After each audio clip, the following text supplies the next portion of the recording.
అందరికీ నమస్కారం. మనతో పాటు ఇప్పుడు ముఖ్యంగా ప్రముఖ జ్యోతిష్య వాస్తు పండితులు బ్రహ్మశ్రీ డాక్టర్ నాయకంటి మల్లికార్జున శర్మ గురుగారు మనతో ఉన్నారు. ఆయనతో మాట్లాడి మరిన్ని వివరాలు తెలుసుకుందాం.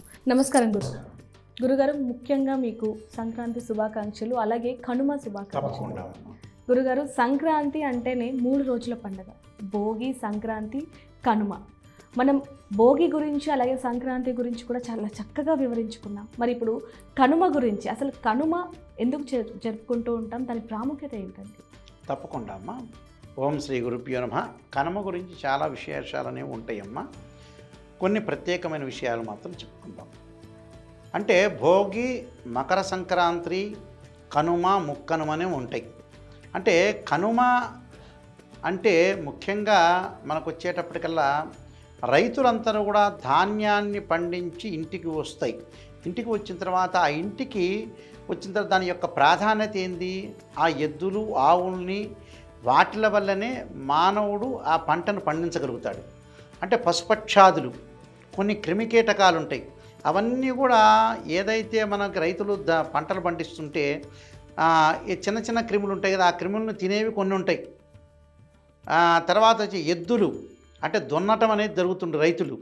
ఈ రైతులు ఏదైతే వ్యవసాయం చేస్తున్నప్పుడు వ్యవసాయం దేనివల్ల ఆధారపడి ఉందంటే మానవుడు రైతుల వల్ల ఆధారపడి ఉంది. ఎద్దులు, ఆవులు, పశుపక్షాదుల వల్ల కూడా మన ధాన్యం అనేది మనకి నిలబడుతుంది.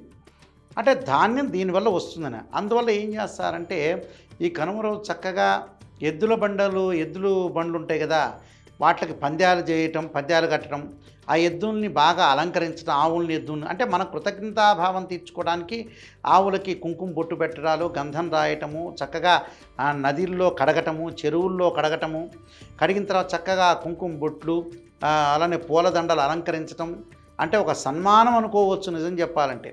అలా చేసిన తర్వాత ధూపదీప నైవేద్యాలతో ఎద్దుల్ని, ఆవుల్ని, అలానే మనకి ఎద్దుల బండి ఉంటుంది కదా, ఆ బండికి కూడా చక్కగా అలంకరణ చేయటం. తర్వాత రైతుల యొక్క పనిముట్లు ఉంటాయి, గడ్డపార కానీ, శలకపార కానీ, తర్వాత ఆ ఎద్దుల బండికి కూడా మంచి అలంకరణ చేసుకోవటం. ట్రాక్టర్లు ఉంటాయి, ట్రాక్టర్లు కూడా ఇప్పుడు అవసరమైంది కదా, ఆ ట్రాక్టర్లు కూడా చక్కగా గంధం ఇవన్నీ రాయటం, పూల అలంకరణ చేయటం.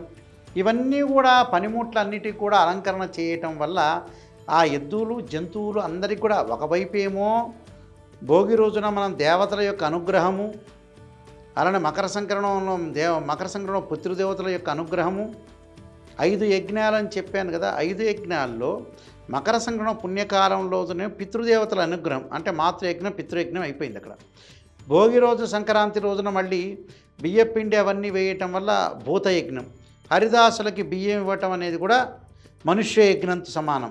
ఈ రైతులందరూ కూడా వచ్చి వ్యవసాయం అంతా కూడా పంటలన్నీ తీసుకొచ్చి కొన్ని పదార్థాలను బ్రాహ్మణులకి, వేద పండితులకి ఇవ్వటం కూడా అది బ్రహ్మయజ్ఞం, బ్రాహ్మణ యజ్ఞం అంటారు. అలానే కనుమ రోజు మరి భూతయజ్ఞం మళ్ళీ చేస్తారు.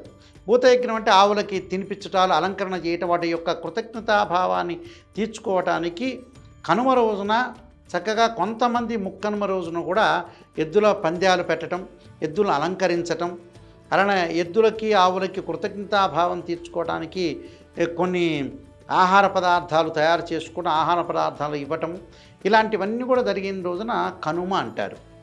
అంటే ఆ రోజున ప్రయాణం చేయరు.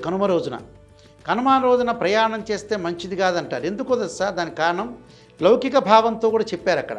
లౌకిక భావం అంటే మనం అన్నీ చేసుకున్న తర్వాత జంతుజాలాన్ని వదిలేస్తారని, ఆ రోజున ప్రయాణం నిషిద్ధమని కూడా శాస్త్రంలో చెప్పారు అక్కడ. దానికి రకరకాల కారణాలు చాలా ఉన్నాయి. కనుమలు అనేవి చాలా రకరకాలుగా ఉంటాయి.